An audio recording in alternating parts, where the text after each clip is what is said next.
Hello, and welcome to the very first episode of No Filter by Rob Jupp. Why call it No Filter? Well, my sons always say to me, Dad, you have no filter. So it felt really appropriate to start a podcast series with those two words and to have a honest, straightforward conversation about questions and topics that you wouldn't normally have the opportunity to listen to the answers of some really prominent people. So I'm delighted that my first ever guest on No Filter is a long-time friend of mine, Peter Brodnicki, the CEO of Mortgage Advice Bureau. Peter, I know you could do more than 30 seconds, but do you want to just give us a brief background of who you are and what you do? Yeah, sure. And firstly, thanks for letting me be your first guest. Quite an honour. Who am I? I set up Mortgage Advice Bureau in 2000. I've run the business ever since. What can I say about it? I mean, I've got an incredible team. We've continued to try and evolve the business and move with the times and constantly improve and learn. It's just an ongoing journey for me, which I've loved every minute of. You've done okay, actually. It's got to be said, in 25 years, you've done okay. People often say you are the most successful mortgage entrepreneur in UK history. Would you agree with that statement? Thanks for that easy question. I don't really know how to judge it by, really. I mean, all I do know is, 25 years I've been running MAB and all my time in the industry before that, the industry's been littered with, successful and incredible people. So even just to be mentioned as potentially being one of those is a great honour. I don't see it about being the best. I just love our industry. I love my business. I love the challenge of what we do, the opportunity we have ahead of us. How do you measure anything like that? But you are the most driven person I've ever met. You always want to be best. You always want to be first. You always want to win. How does that DNA happen? Were you born with those skill sets? Was it your parents? What? Yeah, everybody blames the parents, don't they? Probably my dad was very driven. I learned a lot from what he did well and also what he didn't do well. I think over life generally, I learn from mistakes more than I do from successes. It's not one of these things. I think, when I started the business and it's a small business, no one knows about you or what you do. And then eventually, people start saying you're doing really well and you're going, well, I don't really understand what I've done differently. You just do your job, just like loads of other people do as well. They just do what they believe in, what they're good at, what they're passionate about, what they want to do. And then some people sort of turn that into more success than others. And, there's lots of driven people out there. There's lots of people that work really hard. And you do need a bit of luck along the way as well. Everything in life's about timing, right? So, decisions you make in your life and the types of decisions you make, when you make them is actually just as crucial as the decision actually that you end up making. So the holy trinity of direction, the past, the present and the future. I don't get the feeling that you look in the past much. I think you're in the present and the future more. Is that fair? Yeah, you can't ignore the past because it got you to where you are, and it's you mustn't forget history because it's relevant to where you are today and what you're going to be doing next. But yeah, I can only look forward. I mean, that's the most important thing. I've always got a million things I want to do. Too many steps ahead probably for everybody that works with me. But that's what drives me. What can we do next? How can we learn more? What can we do better? Where's the challenges? Where's the world going to change? That's what drives me. That's interesting. Sure, that's interesting for everybody, right? You talk about the present and the future, but I'm going to do something unusual here. We're going to go in the past. One of the things that I was good at school was history, so I'm going to go back maybe a few years, maybe more years than we'll know. But it hasn't always been like this, Peter, is it? You haven't always been a super successful mortgage entrepreneur, one of the most successful in the history of our industry. Talk to me about a time when Peter Brodnicki wasn't super successful, and what did you do? What skill sets did you have to change your environment and move out? Yeah, look, I think before I started MAB in 2000, the job I had before that was at Legal & General. Always knew I was going to run my own business. So I had my previous partner was running a mortgage broking business for me at that time. And the plan was always, I guess, to move into that business when the time was right. I didn't see myself being a sort of corporate person, indefinitely. So I sort of did that transition where, I had a business running in the background. I was still doing and enjoying what I was doing. When the time was right, I would transition and then move that business up and scale it. So that was always in my DNA, and that's what I wanted to do. I remember talking to you. You won't remember this, but in late '97, when you were running the Legal General side of the business, and the agency side, I think, brokers going into agency, I had a brief conversation with you about joining the L&G family. And I remember speaking to you and thinking, it's an unusual surname. That's the only reason I remember, because your surname, actually. And that was almost 30 years ago. Yeah, it was. And actually, if you look at entrepreneurs now and you think about the world today, you're seeing entrepreneurs in their teens and 20s, right? I was a late starter. I didn't start MAB until I was, I was until I was 40.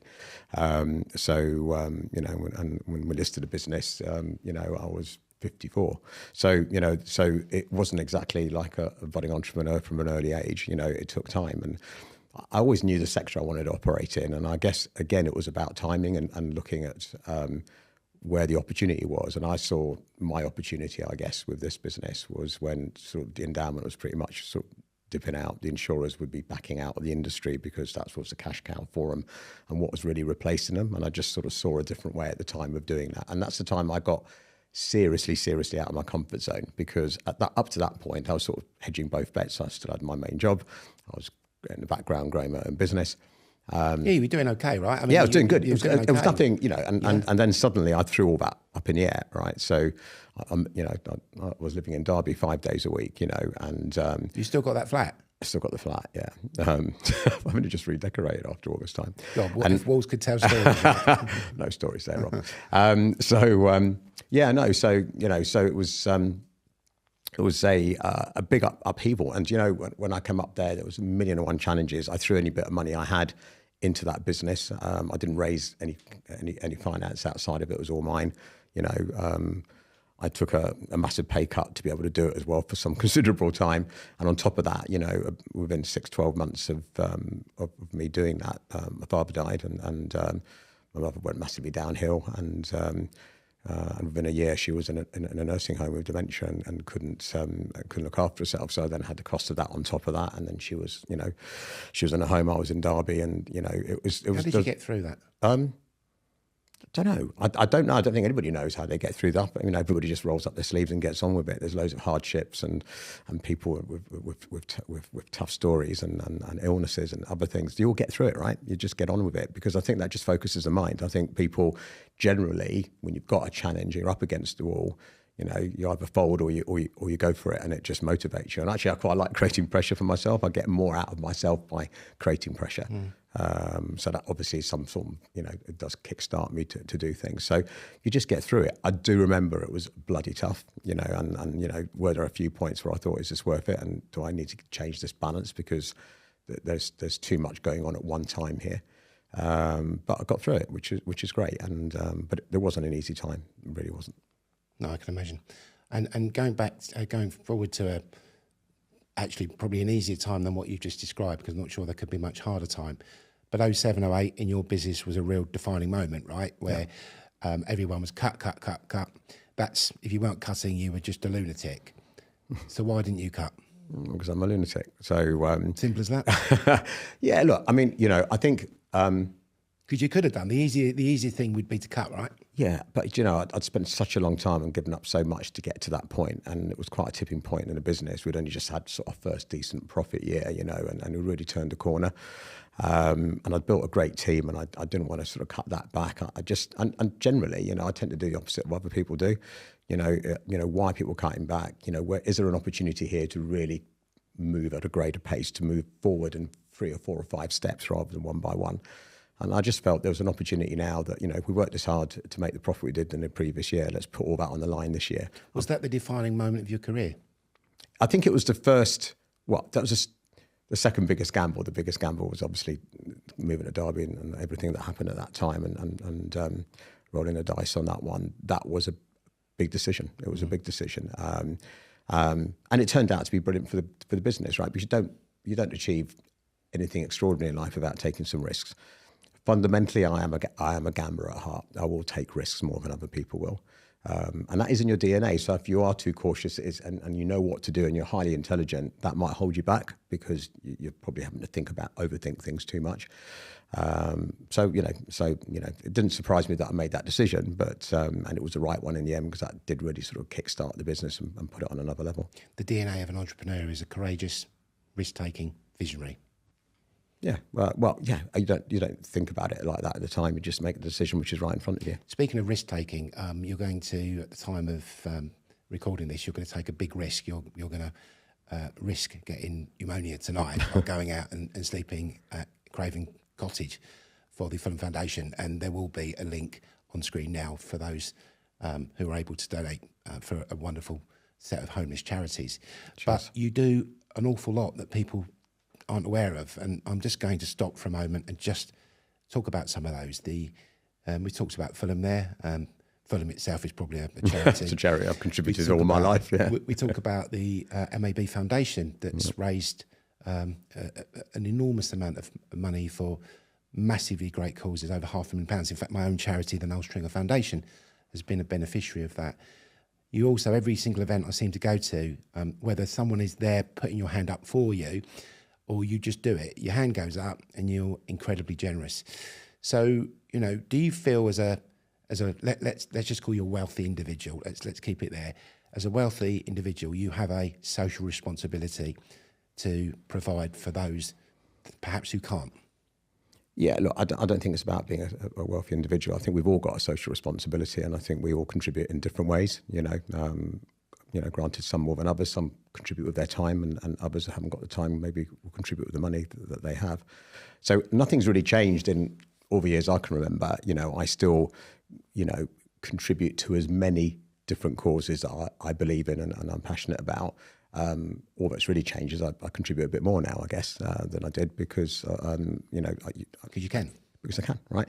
But I haven't suddenly felt that I've got this social responsibility to do it. I felt that where I can, I've always done that. It hasn't changed me at all. It's just part of what I've always done. Yeah, I'll continue doing it and enjoy it. And it was great having this sort of the sleep out thing because obviously, I've never really asked anybody for sponsorship because normally when you get sponsored, it involves doing something sort of dangerous and climbing mountains, running marathons and stuff. And obviously I don't do any of that. So when someone said can you raise some money by sleeping, I got, this has got to be me. This is the one I've been waiting for, albeit it might be a bit cold. So this is my opportunity to do something myself rather than contribute to others, which is nice. And is it in that brand new Riverside stand with the swimming pool and the Michelin star restaurant? Yeah, it'd be nice, wouldn't it? No, apparently that's the way end, unfortunately. Oh, is it? Okay. Where the Brighton fans normally are. Watch your face there in that case. So, MBE or Fulham winning the FA Cup? Oh, that's an easy one, Fulham winning the FA Cup. Winning anything, to be fair. I mean, we've got... we laugh about it really because we won a cup once called the Intertoto Cup, do you remember that? It was like a pre-season tournament that got you into the UEFA Cup. Yeah. And it wasn't even a proper cup because three clubs won it. It wasn't one club that won it. But a cup's a cup, right? I think they just took one cup and melted it down and made three very small cups because they lifted it. We were playing at that was a traumatic time as well. We were told like Fulham Park Rangers was a new merged team and we're going to play at Loftus Road and that's where we were. I remember that. Yeah, we lifted this cup and you couldn't see it. It was like the Ashes. It was that small. So yeah, we sing it on the terrace that we won the Intertoto one time, So that's it. So yeah, definitely the FA Cup all day long. Would you like an honour? I don't see a value in that. It's to me it's always nice to get an honour. Every time we win an award, it's nice to get a tap on the back. So we're not talking about, as you well know, not an industry award because you have 250 plus of those. Yeah, and look, that does include a few personal ones as well. Yeah. So but we're talking about a nationally recognised non-industry honour. Yeah, no, but I'd rather get recognised by my industry that I'm part of and I'm trying to be, and work with. So, my industry colleagues are what's important to me, so. Shameful you haven't won Mortgage Personality of the Year, though. It's shameful that I was the first How many times have you won it? I was the first person to win it twice, actually. But thank you very much for asking that. So, look, in terms of you, I mean, I've been to quite a few of your your landmark birthdays, and it's fair to say your birthday cake is getting bigger and bigger every year with lots more candles. But you are still the hardest working man I know, and you still have a ridiculous work ethic. How do you still do this? And I don't wish to sound rude or patronising, but how do you still do that?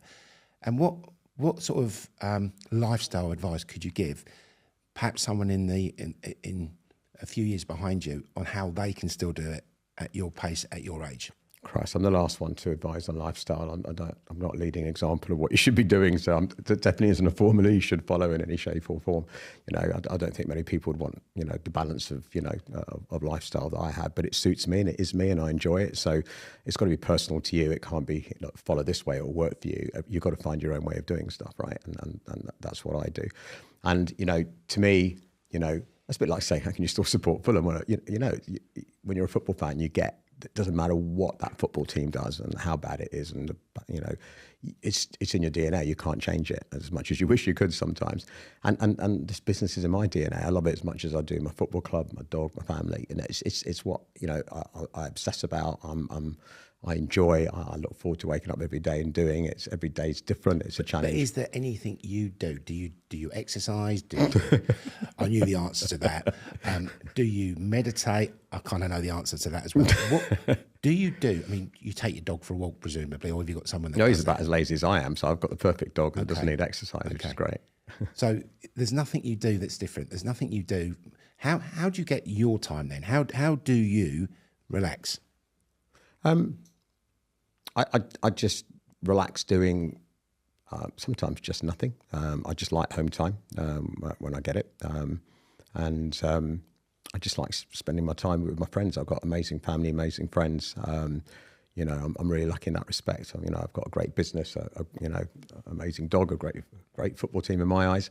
And I like sharing experiences with people that are important to me. But you've been good at that, because what you've done, and I've been a beneficiary of those and on various nice trips and bits and bobs, but you get people that have been with you as your friends for a long time and make sure that they benefit by at least for a day or two being in your world. You know, it's lovely to have some of these things and opportunities, but life's about experiences, and the best thing about experiences is sharing them with other people, and just like they would do if the roles were reversed. So to me, I get a lot more pleasure doing these things with friends and giving them opportunities, but it gives me an opportunity. You know, it's not me giving them the opportunity; it's me enjoying doing those things with them. How do you deal with sycophants? I don't. So, you know, look, as much as everybody says it, I'm no different a person. Everything that was important to me is still important to me. My friends are still my friends. No one's changed, right? And, you know, that I'm lucky enough I've got a few friends as well that have also been highly successful, you know, so sometimes there's things you can do with those that maybe you can't do with others, because it's just not fair passing that sort of financial burden on. But they've become highly successful from nothing as well. And it's great to see people like that, and that should give everybody, you know. So a slightly terrifying next question is making you Prime Minister. And, you know, obviously Grey Goose vodka would be available free on the National Health Service, and all dogs would need to be called Freddie, and Fulham would have to win both the Premier League. All those things. Yeah. But coming back to a magic wand, and this is one of those throwaway stupid questions that I seem to ask quite well.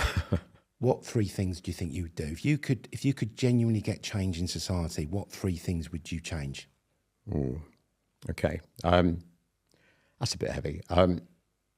Okay, I'll the best way of answering this, I think, is one. Okay, I'll do one maybe humorous, one very personal, and another one I think is probably more society. And tell me the humorous one so I can laugh appropriate. Okay? Is the humorous one first? Well, look, there's a big housing target to build more property, right? So and Stamford Bridge is a big plot. So I think you should start by building many apartments as you can on there. So that's number one. And just getting rid of Chelsea Football Club. Well, yeah, the flats would be a far bigger, contribution to society. I think so. So I think that's number one. And apologies to all you Chelsea fans out there. There's only one team in Fulham, right? Not two. So yeah. So Okay, fair enough. Yeah, just saying. So we've got rid of Chelsea. We've got rid of Stamford Bridge. Yeah, we've built some really nice housing, and we're just giving it out to a load of Fulham fans. Yeah, just give those out. Okay, yeah, good. exactly. Yeah. And then That's the humorous one, right? Yeah, Okay, that's all right, actually good. quite serious, but yes, you can class You it. actually mean this, I don't really you? do mean Yeah, it. Yeah. And then I don't know. I'm really passionate about things like cruelty to animals. To me that's quite personal. So to me, I would maybe do something like, I don't know, put an income order on everybody that's cruel to animals. So they're paying for it for the rest of their lives. It's coming out of their income every month. So they remember what they've done and they'll never forget it. So, and that income goes to sort of charities that look after cruelty to animals. So to me, there's no excuse for anything like that. And I know there's loads of good causes and stuff like that, but I'd actually enforce something like that. You can't put people in prison. That doesn't work, and it's costly to everybody, and they come out. So I'd rather have something they pay for life. And probably my biggest bugbear in terms of, how this country is run really is that, especially the topic now, which is taxation and the budget coming up and things like that, is that, it's always, a society where the rich pay for everything. Let's go to them and take the money out. But there's two types of rich. There's people with lots of wealth, and there's people that are actually doing an incredible job trying to grow the economy, innovating, creating jobs, and which this country needs. And it needs to be a country where it attracts entrepreneurs and businessmen. It doesn't matter how much they earn. It's not important. They're bringing growth to the whole economy, which benefits everybody, rich and poor. Exactly.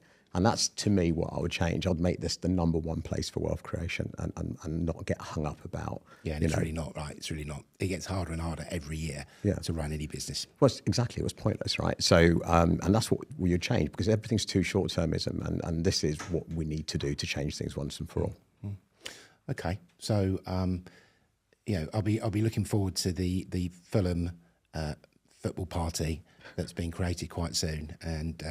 I think that's quite an interesting thing, and 3 really good answers. Well, 2 really good one, and I'm not sure about the Chelsea one, but we'll get build more flats and sell us apart, wouldn't you? That's okay. No, I wouldn't want to get rid of Chelsea because they are the big funders of my football team. So if we don't have a Chelsea, we don't really have a Brighton and Hove Albion. So all the time they're there, we've got a chance of staying in the Premier League. Look, the last question really is kind of the big one. Not that you haven't had any big questions throughout the course of this really useful podcast and very interesting. You could be accused as the man who's done it all, who's got it all. You've got tremendously successful businesses, good investments in the most part in some great businesses out there. You've got beautiful properties.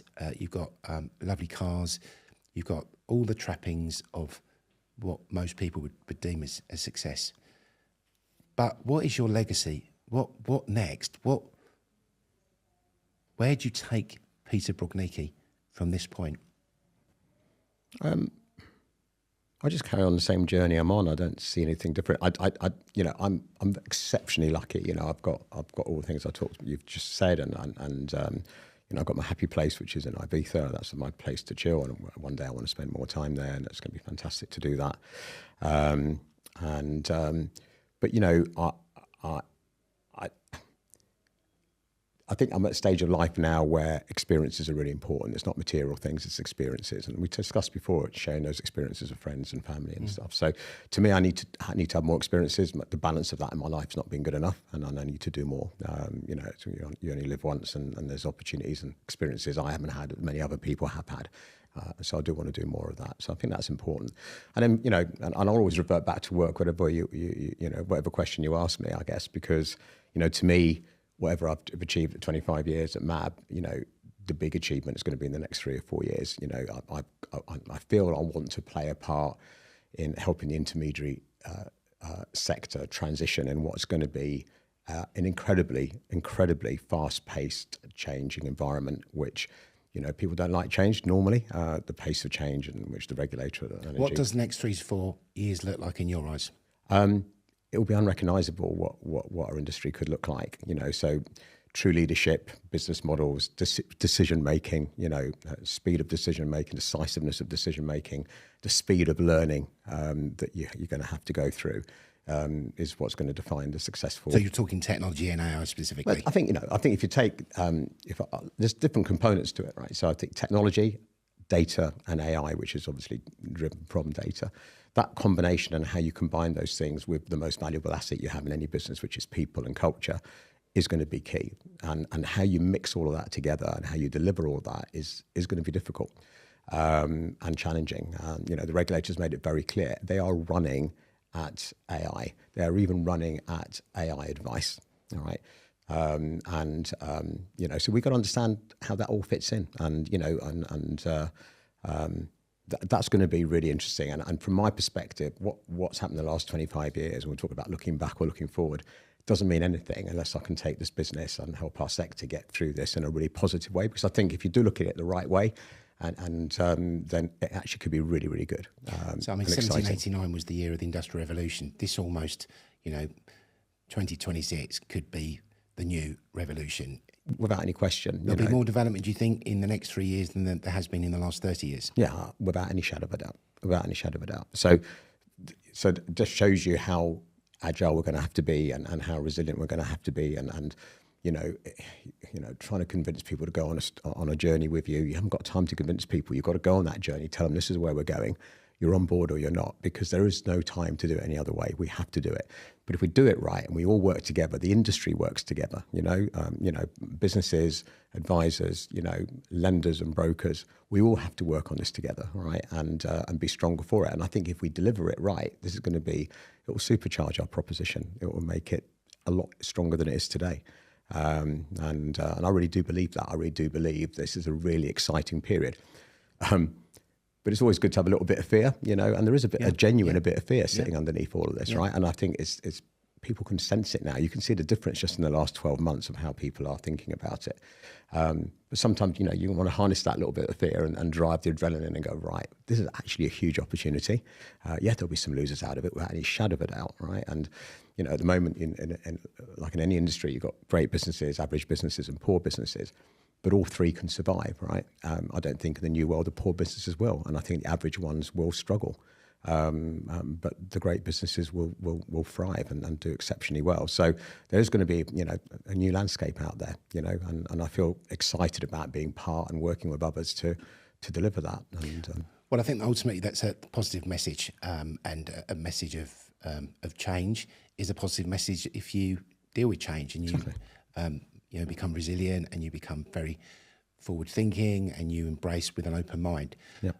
Pete, it's been a real pleasure. Thank you ever so much. Best of luck tonight with your sleep out.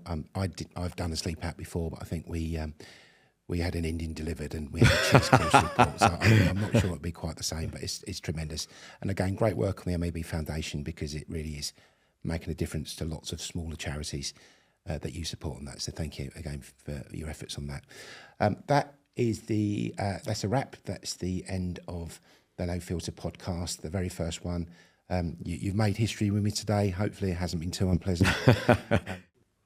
So thank you very much indeed for making the effort to watch or listen to this podcast, the No Filter podcast. Peter has been my first guest, but there'll be many very interesting people in the weeks and months ahead.